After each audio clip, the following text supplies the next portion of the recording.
Hello everyone, my name is Winged Supernova and welcome back to the Great Ace Attorney Chronicles. In the last episode, we brought the idea that a third person exists to the forefront of everything, and we positively identified Eggert Benedict. So we are going to cross-examine him, hopefully, in this part. But before that, the intermission. Ah, Gina, how are you holding up? I'm starting to feel quite warmly towards her frequent cold shoulders now. Jenny! Are you alright? Why aren't you saying anything? What's the point, eh? Why go all this trouble and fight so hard with the likes of me? What? Well, you saw it. That picture. What picture? Ah, you mean this? The photograph taken by Hurley's red-handed recorder. Well, I didn't think it would have captured a scene like this, that's for sure. It's hopeless. Anyone who sees that's gonna think I did it, ain't they? Well, I won't pretend it wasn't a bit of a shock when the prosecution first presented it to the court. Surely you've got to have your doubts about me now. You can't still think I'm innocent. Of course I can. Jenny, why don't you talk to us? Tell us what really happened that night. Eh? Bruno's cleverly managed to piece together a lot of new information, but still, we'd really like to hear it from you.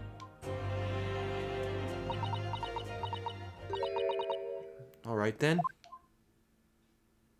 Uh-oh. It was after we had that dinner together at your place, right, Iris? Then we all had a chat up in your office, didn't we? Yes, I remember.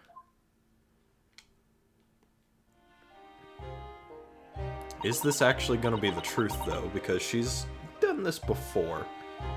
After that, I just couldn't get to sleep. So I slipped out and went down the street to the 2-to-1. To Winterbank's place. I had to know. If Iris' story was there or not. The Hound of the Baskervilles. I don't know what it is about. What's it about or nothing? But if you ask me, there's something in it that Sholmes don't like. Something what he don't want people reading. So that's why he lied to Iris about sticking it in lug with Winterbank for safekeeping. At least that's what I thought at the time. So you broke into Winterbank's? I just had to know if it was there or not. I mean, I had no idea all of that was going to kick off, did I? I struck the lock and snuck inside. It was dark as you like in there. So I gave the oil lamp on the counter a bit of wick. And that's when... What do you think you're doing? Ah! I nearly died. I did. The next thing I knew... I grabbed the gun off the counter and was waving it in the air like, I don't know what.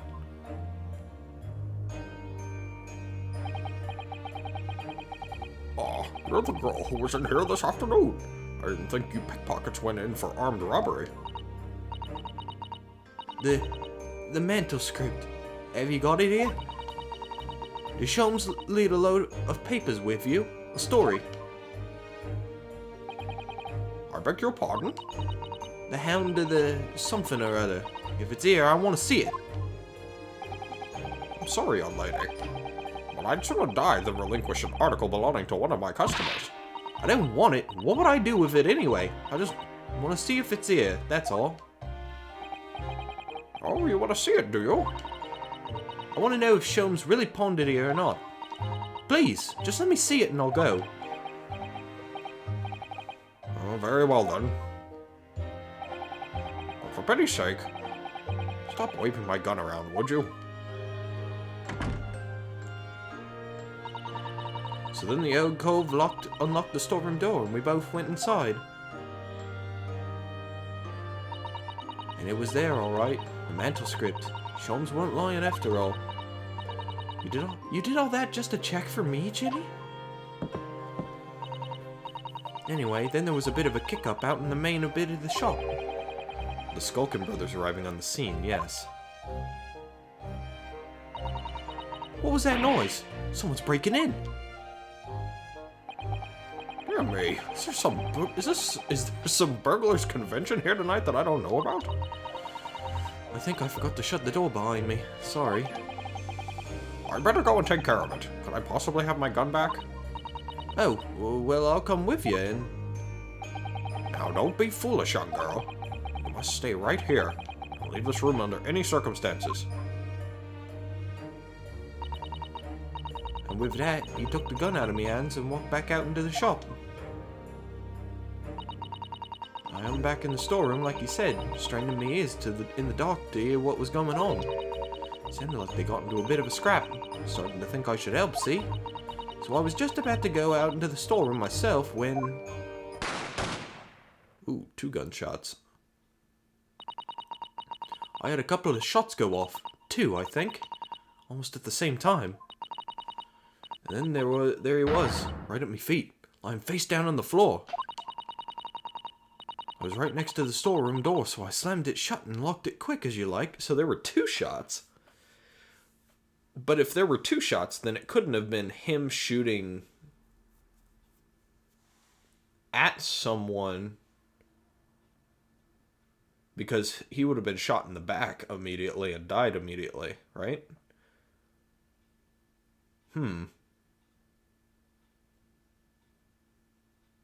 So where was the second shot taken at?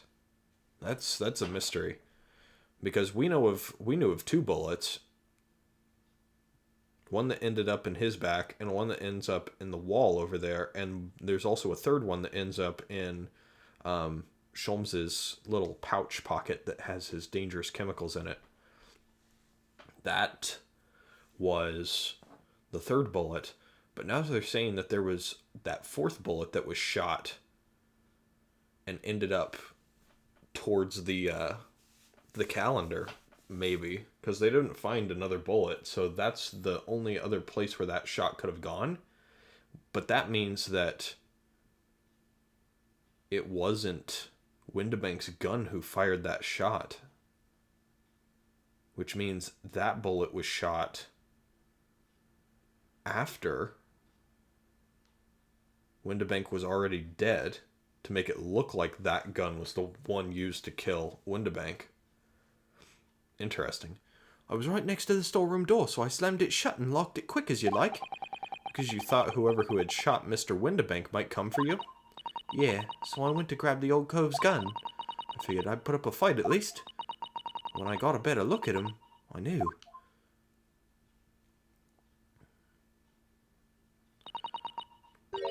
Windibank was a goner. I felt funny in my head all of a sudden, kind of dizzy. And after that, I don't remember nothing. So she didn't get to check the bullets in the gun before she passed out. That must be when you passed out, Gina. If I hadn't done what I'd done, the old cove might still be alive. Did you tell the police everything you just told us? Of course I did. They didn't believe a word of it, did they? All he said was, if I kept telling lies, it'd make things even worse for me. It'll be alright, Jenny. Don't worry. Just stay strong a little longer. Bruno's about to put the real culprit through the mill. That cove was there in the afternoon. At Eggert Benedict.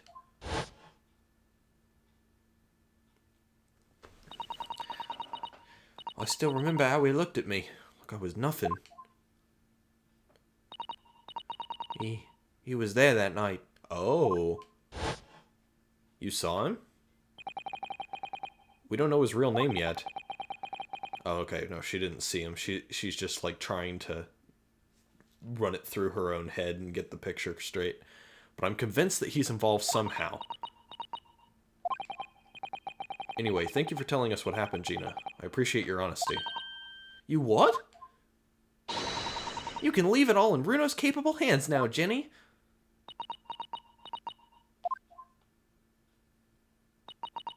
Mr. Nara-Odo? Yes?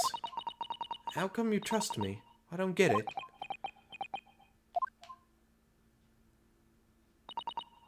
I mean, have you forgotten what happened here before?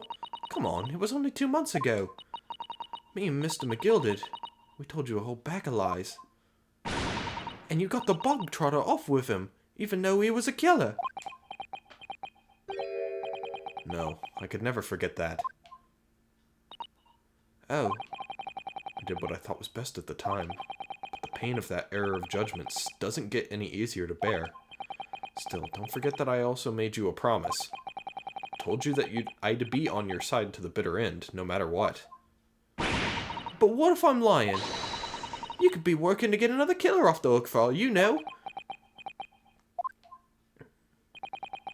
I was once in your position, Gina. I was the accused in a trial. You were? Before I left Japan, I was accused of murder. Strange as it might sound, the circumstances of the crime were pretty damning. I was sure that no one would believe it wasn't me who'd done it. Oh, Runo. But there was one person who stood up for me, who believed in me, and was prepared to defend me. My best friend.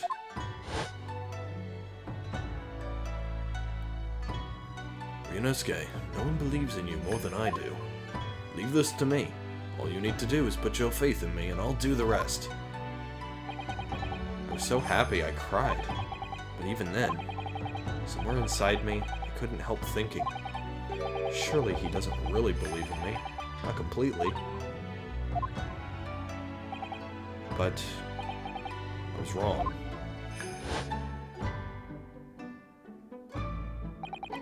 As soon as my trial began, it was obvious that he had an absolute, unwavering belief in me.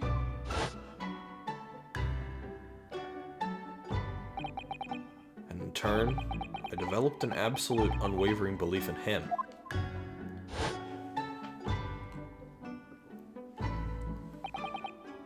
Since then, I came to realize, if you want someone to believe in you, you have to put belief in the other person first. What are you saying? I promise you, Gina, that no matter what happens, I'll keep believing in you. So you don't need to worry. I won't let you down. Even though I'm a diver, and a no-good liar. You're not like McGilded. I know that. Eh? That's right, you're our friend, Ginny! Iris? We know you better than you think. And we've come to the conclusion that you're someone we can trust. Yes! That's really all we need to know. Exactly. Mr. Nara-Odo,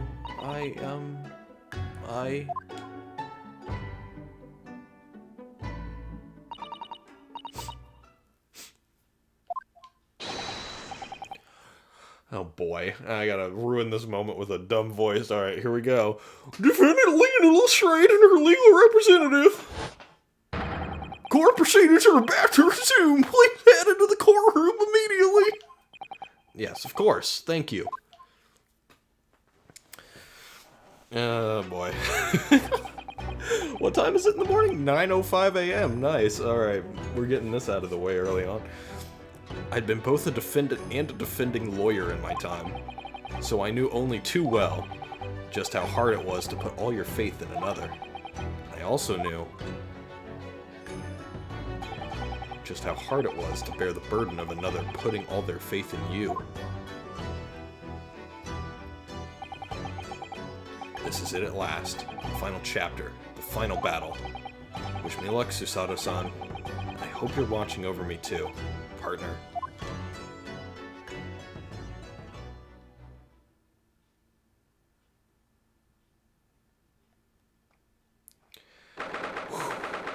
The final battle. Even though it doesn't feel like he's the chief antagonist of all of this yet, maybe we'll learn some circumstances behind him and his connection to McGilded that will open this up a bit more and, you know, paint him in a much more evil light, because that's going to be interesting here. This isn't an antagonist that we've known this entire game. This is an antagonist that we have yet to understand just how evil he is and the motive for his actions. So they've not only got to paint him as the big bad guy at the end of this game, but they've also got to make it feel rewarding to take him down. So we'll see how they pull this off here.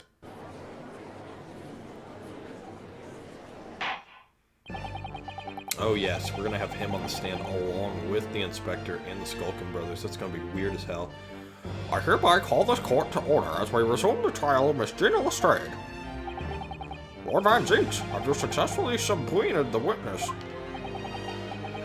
The subpoena was delivered to the communication station where the man works immediately, my lord. Man, my voice is deeper than it usually is. I think it's probably just because I just woke up an hour or so ago. However, the heavy rain has delayed the arrival of his carriage, it would seem. I see. Then let us turn our attention to Inspector Gregson's precis... Is that how you pronounce that? Precis of the case, heard by the court this morning. The glaring omission of the third bullet in your report is a serious blunder, Inspector. Yes, I can only apologize, my lord. And although the defense's chemical analysis of the blood at the scene makes for a compelling argument, I cannot permit such untried methods to be used as evidence in my courtroom. It's a big mistake to cross Hurley and me. A very big mistake. My lord! The subpoenaed witness has just arrived in the building.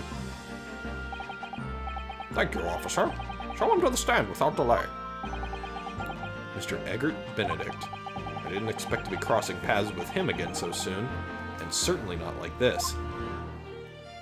I kinda did. I was like, he's gonna be involved somehow. He was too much of a shifty dickhead in the middle of the investigation to not show up.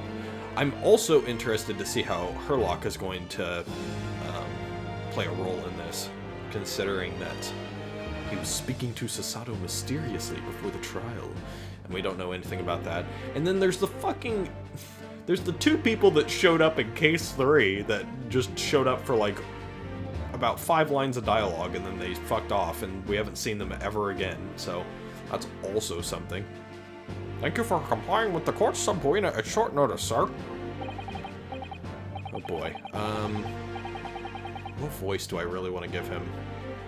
Because I gave him that sorta high-pitched, sorta normal voice that made him seem more fabulous, but I feel like I should give him a more, like a darker undertone to his voice now that we know that he's the antagonist. So, let's see. But of course, my lord, as an upstanding member of London society, it is my pleasure to oblige. Now, kindly state your name and occupation for the record. Ashley Graydon, Communications Officer. Mr. Graydon and I both work at London Central Communications Station. Now, perhaps somebody would kindly explain what all this is about? You were apprised of the situation by the court officer on your way here, I presume? Yes, I was. Something to do with a murder that took place at a pawnbroker's on Baker Street. And some nonsense about me having been there on the night in question. That is the accusation, indeed. This is really beyond a joke, you know. Very well. Without further delay, the court will hear your testimony now, Mr. Graydon. You will respond to the accusation made against you under oath. Oh my god. Gladly, my lord. Gladly.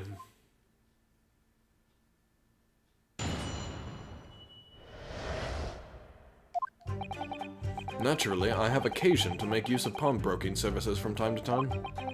But are you seriously suggesting I colluded with these thugs to break into the place on the night of the murder?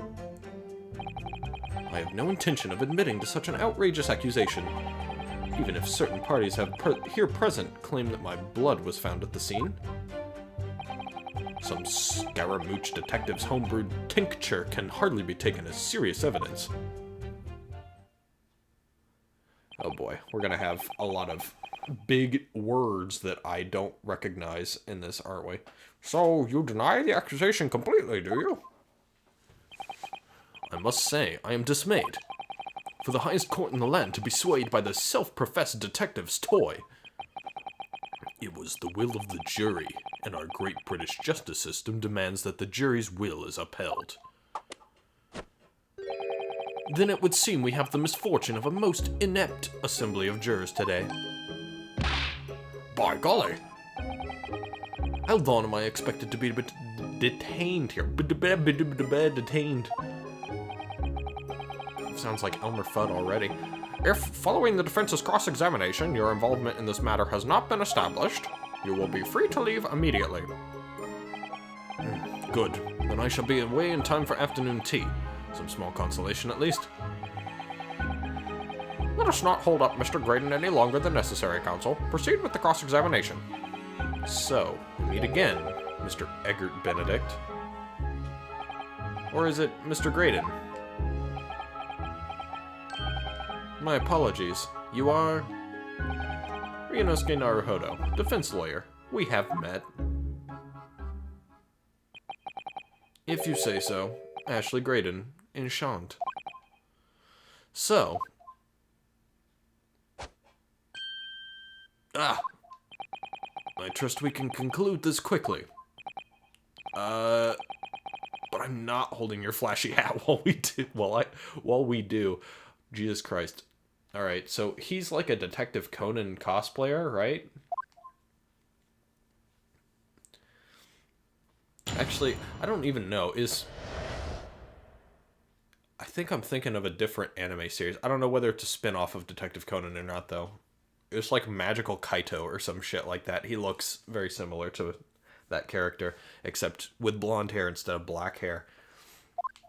So, let's just go ahead and press everything so that we can get what's what from him.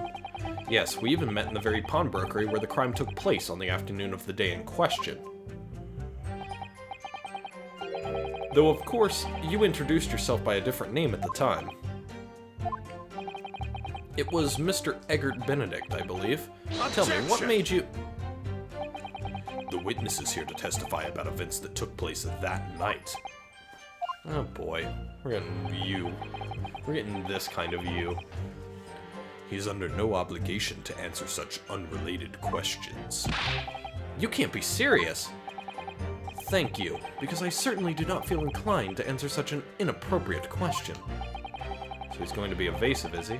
In an effort to not give anything away. This could be tricky.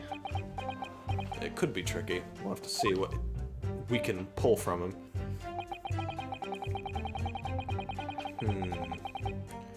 Well, they certainly seem to give the hint that you did collude with them in some way. Have you seen these two men before? This pair? No, I don't associate with criminals. Said by a man who introduced himself as Eggert Benedict. I'd like to know who I have to thank for this. Who made this outlandish accusation against me? The young lawyer there in the black. This is a farce!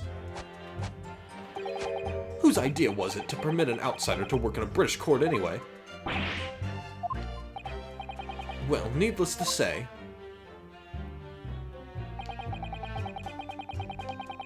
Hold it! Where were you at around 1 in the morning on the night in question, sir? That is past the hour at which I would normally retire. Certainly. I was not in the company of these rapscallions. You're able to prove that. Objection! Is he? Listen carefully, my learned Nipponese friend, for you appear to be under a gross misapprehension on this point. What do you mean? The witness maintains he was not at the scene of the crime. He has no obligation to prove his absence. If your accusation is that the witness was present at the scene, the obligation lies with you to prove your assertion. You will fulfill that obligation before putting any more unreasonable questions to the witness. I think fulfill is spelled wrong in that sentence, but maybe I'm wrong. Jesus Christ, he's doing Yuri on Ice Dance moves. A silent victory wiggle. Sure. He explained it better than I did.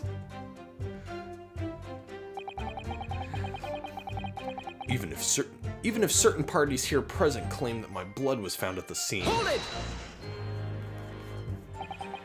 Blood was found at the scene of the crime. There's no question of that. Mr. Sholmes's chemical analysis has positively identified the substance as such. But I am not the only human to have blood running through my veins, am I? How can you be sure that the blood is mine? It could equally be the blood of one of these two miscreants. Every individual's blood has a slightly different composition, it seems. Mr. Sholmes's chemical is able to differentiate. Spare me the science lesson. Who is the Sholmes character anyway? Oh, I assumed all Londoners would know the name. He's a renowned detective. So even you are unable to bring yourself to say great detective. A great detective, you say? Now we're in the realm of fairy tales, are we? Oh? Excuse me. We got something. Do you have something to say about that, Mr. Skulkin? What? Me? No, the Mr. Skulkin next to you. We didn't even know that. Right, I have it up to here with this. How many times have I got to tell you? Yes, I know. You're not Big Bruv Sulky. Mr. Nash Skulkin. God blimey, Governor. You what?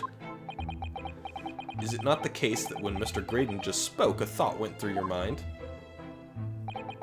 Would you care to share that thought with the court? Me thoughts? I don't have none of them. It must have been him. You what? Mr. Nash Skulkin, answer the question, please. What went through your mind when Mr. Graydon just spoke? Nothing. Honest, Gov, nothing. I was just thinking, if he waves his arm around like that much more, it'll open up the wound again, that's all. What wound? Where he took the bullet, of course. It was only 2 days ago. It ain't gonna be healed up yet. What? What? So I was, well, you know, I was worrying for him and... Oh, well's bells. Mr. Graydon, did you hear that? Ooh, he's holding his arm. What? Your comrade is worried about you, it seems. On account of your injured arm. My lord? Yes, Mr. Graydon? I have no idea what these two wretches are talking about. Certainly, I shouldn't be expected to answer anything in relation to their mindless insinuations. We know that someone other than the victim was hit by a bullet at the scene of the crime 2 nights ago. And from the height of the bullet hole in the wall, that person was lightly hit in the upper arm or thereabouts. Perhaps you'd allow a court official to examine your arm, sir. The left arm that you're currently clasping with your right hand, as if in pain. No, I refuse. You have shown no evidence whatsoever that links me to these common thieves. Accordingly, I am not obliged to permit any such invasion of my privacy. As I've already said, I'm completely uninvolved in all this. I'd never had anything to do with the pawnbrokery where this fellow was killed whatsoever. I take offense at the insinuation that I was in any way involved. You claim to have had nothing to do whatsoever with Mr. Winterbank's pawnbrokery. My lord, the defense would like that last statement to be added to Mr. Graydon's formal testimony. Very well, counsel. Continue with your testimony, Mr. Graydon.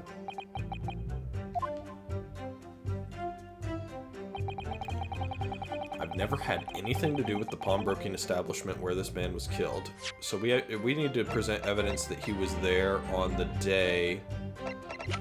That would be this, right? Because it was smeared with blood. His blood on the day that he was there. That was the evidence that he left at the scene of the crime. So I'm just going to go ahead and send this, and hopefully I've got my full health. Objection! Hey, we're good. We're good. Have you ever seen this disc before, Mr. Graydon? Why? Is it supposed to mean something? This disc was, until the day of his murder, in pawn in Mr. Windibank's shop.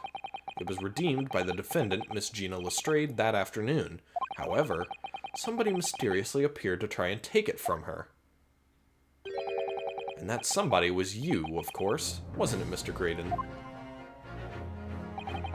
As I have reiterated numerous times now, you are mistaken. That was not me. I've never seen that disc before in my life. It may have escaped your notice, but there is a small smear of blood on the disc. Ah, yes, resulting from an abrasion of the thumb, perhaps. That's right. The surface of the disc is covered in hundreds of tiny metal bumps. In the skirmish to acquire the disc, the thumb of the person who tried to take it suffered minor lacerations. So, while the disc bears the remnants of that skirmish in the form of this smear of blood, the thumb of the person in question must bear the remnants also, in the form of a scratch. Good gracious, indeed it must. Mr. Graydon, you refused to allow a court officer to examine your arm before. Are you now going to refuse to allow us to examine your thumb? Because I have no doubt that it bears a small scratch consistent with the smear of blood on this disc. Ugh. Well, well. It would seem I underestimated you. What? What is the meaning of this? So you admit it now? You admit you have a scratch on your thumb from when you attempted to take the disc from the defendant. Order, order! Well, Mr. Graydon? It would appear there has been something of a misunderstanding here. I did not attempt to take the disc, as you put it. No, quite the reverse. What are you trying to say? It's really quite simple, you see. The disc was mine from the outset. Is there some crime in taking an item that you own out of pawn? What? It would seem, Mr. Graydon, that in this piece of evidence, my learned friend has established a link between yourself and the incident. Accordingly, you will tell the court everything you know about this disc now. As you wish. Though I'm quite sure it has nothing to do whatsoever with the pawnbroker's murder. And we'll hear that testimony in the next episode. That's gonna be it for this one. We're getting them. We gonna get them. We gonna get them. We gonna twist his fucking neck. All right, that's gonna happen next time. So I'll see you guys then.